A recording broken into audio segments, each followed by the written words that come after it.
نحمده ونصلي على رسوله الكريم اما بعد فاعوذ بالله من الشيطان الرجيم بسم الله الرحمن الرحيم رب اشرح لي صدري ويسر لي امري واحلل عقدة من لساني يفقهوا قولي۔ اللہ تعالیٰ کا لاکھ لاکھ شکر ہے جس نے ہمیں انسان بنایا، دنیا کی تمام نعمتیں ہمارے لیے پیدا کی، زمین و آسمان اور ان میں پائی جانے والی تمام چیزیں انسان کے لیے مسخر کی کہ انسان اپنی ضرورت کے مطابق ان چیزوں سے جیسے چاہے حدود کے اندر رہتے ہوئے فائدہ اٹھائے۔ پھر اس کا ہم پر بہت بڑا احسان ہے کہ اس نے ہمیں مسلمان بنایا۔ مسلمان اس شخص کو کہتے ہیں جو دین اسلام پر ہو، اور اسلام کا معنی ہے پیس، امن۔ گویا مسلمان وہ شخص ہوتا ہے جو پرامن ہوتا ہے، اندر سے پرسکون ہوتا ہے، لوگوں کے ساتھ پرامن ہوتا ہے۔ لوگوں کے ساتھ وہی شخص پرامن ہو سکتا ہے جو اندر سے پرسکون ہو۔ اگر کوئی شخص خود اندر سے بے چین ہو، غیر مطمئن ہو، غم، غصے، غضب کا شکار ہو، وہ شخص دوسروں کے ساتھ اچھا معاملہ نہیں کر سکتا۔ اسی طرح وہ شخص جو اندر سے بدنیت ہو، حسد کا شکار ہو، بدگمانی کا شکار ہو، برے جذبات کا شکار ہو، وہ شخص بھی دوسروں کے ساتھ اچھا برتاؤ نہیں کر سکتا۔ نبی اکرم صلی اللہ علیہ وسلم نے مسلمان کی تعریف یہ بتائی کہ المسلم من سلم المسلمون من لسانہ و یدہ، مسلمان وہ ہوتا ہے جس کے ہاتھ اور زبان سے دوسرے مسلمان سلامت رہیں، یعنی ان کو کوئی تکلیف نہ پہنچے۔ تو جیسا میں نے عرض کیا کہ دوسروں کو سلامتی وہی دے سکتا ہے جس کا اپنا دل سلیم ہو، سلامت ہو۔ دل کی سلامتی، دل کا اطمینان اور دل کا سکون اللہ کے ذکر میں ہے۔ قرآن پاک میں اللہ تعالیٰ فرماتے ہیں الا بذکر اللہ تطمئن القلوب، خبردار اللہ کے ذکر ہی سے دل اطمینان پاتے ہیں۔ جب دل مطمئن ہو جائیں، پرسکون ہو جائیں، تو ایسے شخص کی گفتگو میں بھی ایک ٹھہراؤ آ جاتا ہے، پرسکون ہو جاتا ہے، پھر وہ دوسروں کے ساتھ معاملہ کرنے میں بھی پرامن رہتا ہے۔ اس کے لیے ضروری ہے کہ ہم سب اللہ کا ذکر کرنے والے ہوں، اللہ کو یاد کرنے والے ہوں، اللہ سے دعا کرنے والے ہوں۔ اسی وجہ سے آج کی اس شام چند دعاؤں کا انتخاب کیا گیا ہے جن کو ہم اگر اپنی زندگی کا حصہ بنا لیں تو لازمی طور پر ہمارا دل پرسکون ہو جائے گا، ہمارے حالات بہتر ہوں گے، اور یہ سب کچھ ہمیں دنیا میں بھی ایک اچھا انسان بننے میں مدد دے گا۔ اور دنیا میں اچھا انسان بننا اس لیے بھی ضروری ہے کہ یہ دنیا پرامن ہو اور اس کے نتیجے میں ہماری آخرت پھر خوشحال ہو۔ ہم سب جنت کی خواہش رکھتے ہیں، ہم سب جنت کے امیدوار ہیں، جنت کے انتظار میں ہیں، لیکن یاد رہے کہ جنت پرامن لوگوں کی بستی ہے۔ جنت میں وہی جا سکتا ہے جو یہ ثابت کرے کہ میں ایک پرامن انسان ہوں۔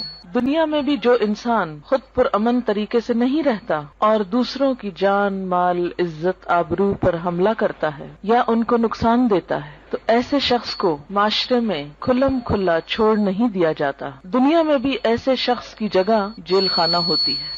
ایسے لوگ جو معاشرے کا سکون برباد کریں، معاشرے میں بے چینی پیدا کرنے کا سبب ہوں، ان کو دنیا میں بھی پکڑ کر قید کر دیا جاتا ہے، اور اگر وہ دنیا کی قید سے بچ بھی جائیں، ان کا کوئی جرم ثابت نہ ہو سکے اور دنیا میں کوئی سزا نہ پا سکیں، تو آخرت میں ایسے لوگوں کے لیے پھر یقینی طور پر جیل خانہ ہے۔ اللہ کے جیل خانے کا نام جہنم ہے۔ وہ کون سی چیزیں ہیں جو انسان کو جہنم میں لے جاتی ہیں؟ ان میں انسان کی بری نیت سب سے پہلے آتی ہے۔ اگر کوئی شخص خانہ کعبہ کا طواف بھی کر رہا ہو لیکن اس کی نیت اللہ کو خوش کرنا نہیں، لوگوں کے سامنے اپنی نیکی کا پرچار کرنا ہے، تو اس کی وہ نیکی جعل سازی شمار ہوگی، قابل قبول نہ ہوگی۔ اسی طرح دوسری چیز جو انسان کو اللہ تعالیٰ کی نظر میں گراتی ہے وہ زبان کا غلط استعمال ہے۔ جھوٹ، چغلی، غیبت، دوسرے کو تانا دینا، یہ تمام چیزیں انسان کو اللہ تعالیٰ کی نظر میں گرا دیتی ہیں۔ یہاں تک حدیث میں آتا ہے کہ بسا اوقات انسان باقی زندگی میں کچھ اچھے ہی کام کرتا ہے لیکن اپنی زبان سے بعض اوقات ایسا کلمہ نکالتا ہے، ایسی بات نکالتا ہے کہ اس ایک بات کی وجہ سے وہ جہنم کی گہرائیوں میں جا پہنچتا ہے۔ ازواج مطہرات میں سے ایک نے دوسری کے قد کے بارے میں کچھ اظہار خیال کیا کہ فلاں تو ٹھنگنی ہے، ٹھنگنی کہتے ہیں جس کا قد چھوٹا ہو۔ آپ صلی اللہ علیہ وسلم نے یہ لفظ سن لیا،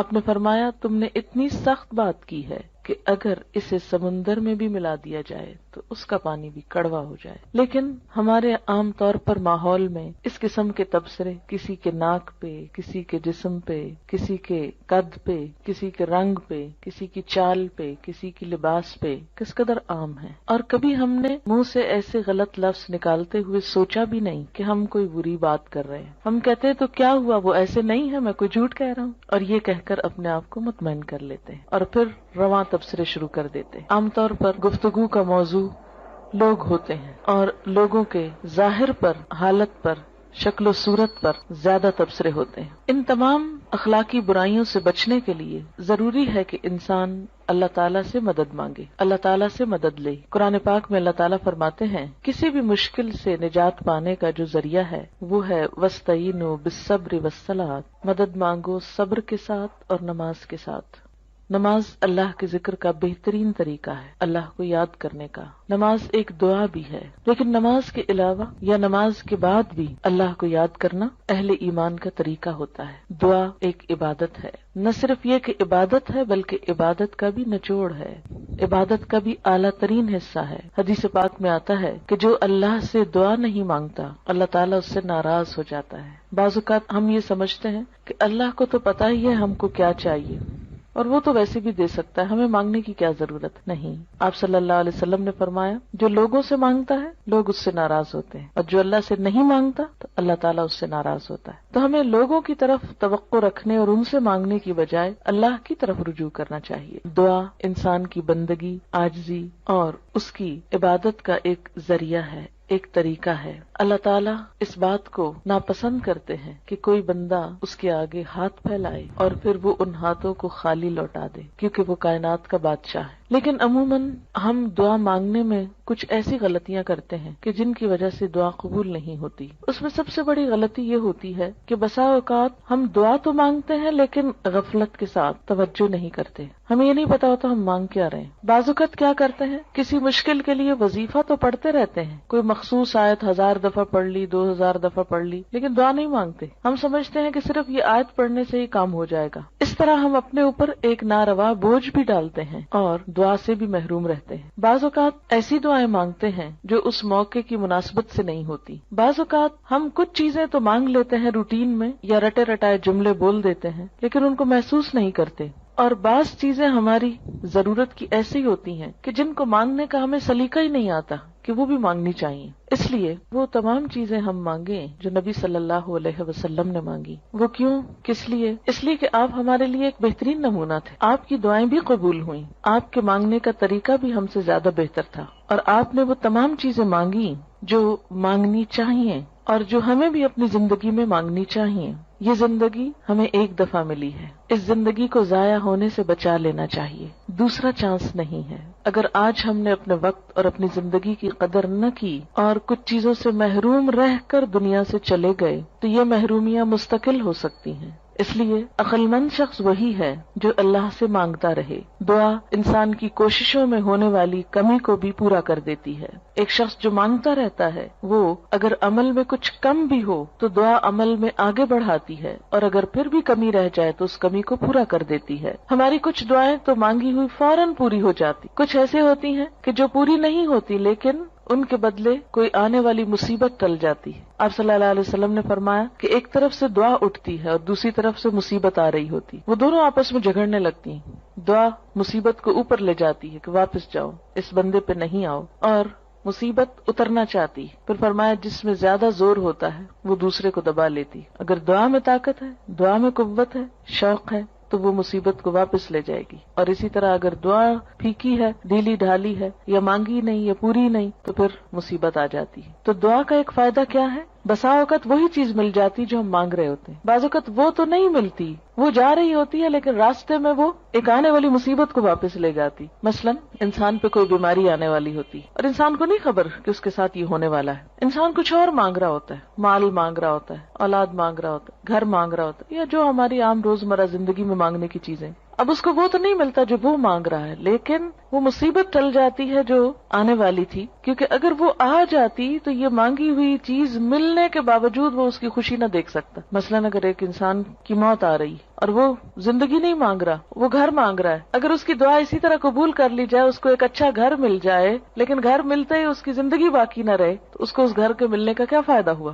کوئی فائدہ نہیں، کیونکہ وہ تو زندہ ہی نہ رہا. اس لیے اللہ تعالیٰ کو زیادہ بہتر طور پہ پتا ہوتا ہے کہ اس وقت ہماری ضرورت زندگی ہے یا گھر ہے، مثلاً یا صحت ہے یا اولاد ہے. بعض اوقات انسان اولاد کی دعا کرتا ہے، بیٹے کی دعا کرتا ہے، جو ہمارے معاشرے میں عام طور پر ہے، لیکن اللہ تعالیٰ وہ نہیں دیتا، اس کے بدلے میں کچھ اور دے دیتا ہے جو اس سے زیادہ انسان کی ضرورت ہوتا ہے. تیسرا طریقہ یہ ہوتا ہے کہ جو کچھ انسان مانگتا ہے وہ نہ تو وہ ملتا ہے، نہ مصیبت ٹلتی ہے، بلکہ آخرت کے لیے جمع ہو جاتا ہے، انسان کی نیکیوں میں بدلتی جاتی ہے دعا. کوئی مانگی ہوئی دعا ضائع نہیں جاتی. یہ یاد رکھیں کہ دعا ایک ایسی نیکی ہے جو ضائع نہیں ہوتی، وہ اپنا اثر ضرور رکھتی ہے. کچھ کام تو ایسے نا جو ہم کرتے بھی رہیں تو ضائع ہوتے جاتے ہیں، کوئی نتیجہ ہی نہیں نکلتا. مثلا دنیا میں کئی ایسے بزنس ہوتے ہیں، انویسٹ کرتے ہیں لیکن اس کو کوئی فائدہ نہیں ہوتا، الٹا نقصان میں جاتے ہیں. لیکن دعا ایسی انویسٹمنٹ ہے جو ضائع نہیں جاتی. آپ مانگتے چلے جائیں، اگر دنیا میں کچھ نہیں بھی ملا تو آخرت میں اس کے بدلے میں اتنا کچھ جمع ہو جائے گا کہ وہاں جا کر انسان تمنا کرے گا، اے کاش میری کوئی دعا دنیا میں نہ سنی جاتی اور مجھے آج ہی سب کچھ مل جاتا. پیغمبر ساری زندگی ایک دعا مانگ کر مایوس نہیں ہوئے. حضرت زکریا علیہ السلام ایک جگہ پر کہتے ہیں وَلَمْ أَكُمْ بِدُعَائِكَ رَبِّ شَقِيًّا، کہ اے میرے رب تجھ سے دعا مانگ کر تو میں کبھی نامراد ہوا ہی نہیں. یہ تو ایسا کام ہے جس کے بعد نامرادی ہے ہی نہیں، نقصان ہے ہی نہیں، خسارہ ہے ہی نہیں. اس لیے انسان کو مانگتے رہنا چاہیے. وآخر دعوانا الحمد للہ رب العالمین.